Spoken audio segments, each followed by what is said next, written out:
Сайн бацгаанууд та бүхэнд энэ өдрийн мэндийг хүргье. Монголын оюутны холбооноос нийтийн тээврийн хэрэгслээр оюутан эрхийн зорчих талаар сүүлийн цаг үеийн мэдээллийг хүргье. Монголын оюутны холбооноос нийслэл иргэдийн төлөөлөлтийн хурлаас баталсан 2010 оны журмын дагуу өнгөрсөн 4 сараас 113 мянган оюутны захиалгын үйл ажиллагааг эхлүүлсэн.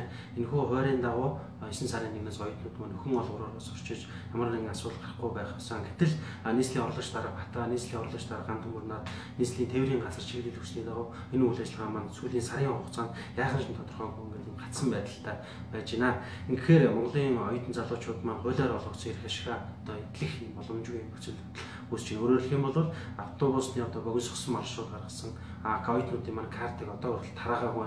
Гэтэл 9 сарын 1-ээс оюутан иргэд маань зорчихдоо бэлэн мөнгөөр зорчсон тохиолдолд 1000 төгрөгөөр зорчно гэсэн ийм шийдвэрийг гаргацсан. Энэ маань холбогдох хууль дүрм журмын дагуу бүх зүйлсүүдийг зорчиж байгаа. Өөрөөр хэлэх юм бол нийслэлийн удирдлагууд маань өөрсдөө гаргасан шийдвэрээ зорчдог.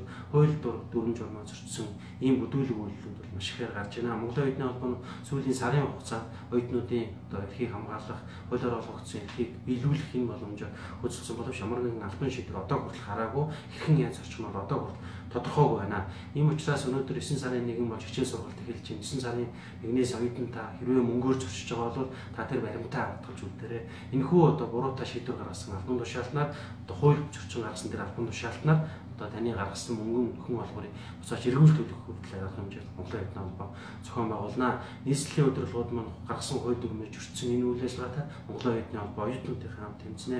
Иймээс 9 сарын 2-оос энэхүү албан ёсоор шийдвэр гаргаж оюутнуудын маань хуулиар олгосон эрх ашигыг хамгаалахгүй болвол Монголын оюутны холбоо оюутан цаавтайгаа хамтраад шатны тэмцлийн арга хэмжээг зохион байгуулна. Эрхийн хамгаалахын төлөө ч оюутнуудаа бас идэвхтэй байгаарай гэж Монголын оюутны холбооноос уриалж байна. Монголын оюутны холбоо Монгол улсад хууль дүрм журм үйлчилдэг гэж боддог. Аливаа гаргасан хууль дүрм тогтоолууд хэрэгждэг гэж бид ойлгодог. Тийм учраас энэхүү гаргасан хууль бус шийдвэр маань цуслагдаж оюутнуудаа нийтийн тээврийн хэрэгслээр хуулийнхаа дагуу олгосон эрх ашиг хамгаалалт зорчих юм нөхцөл бодохгүй гэдэг итгэлтэй байна. Тэгээд холбогдох мэдээллийг цаг үеийн та бүхэнд хүргэх болно. Баярлалаа.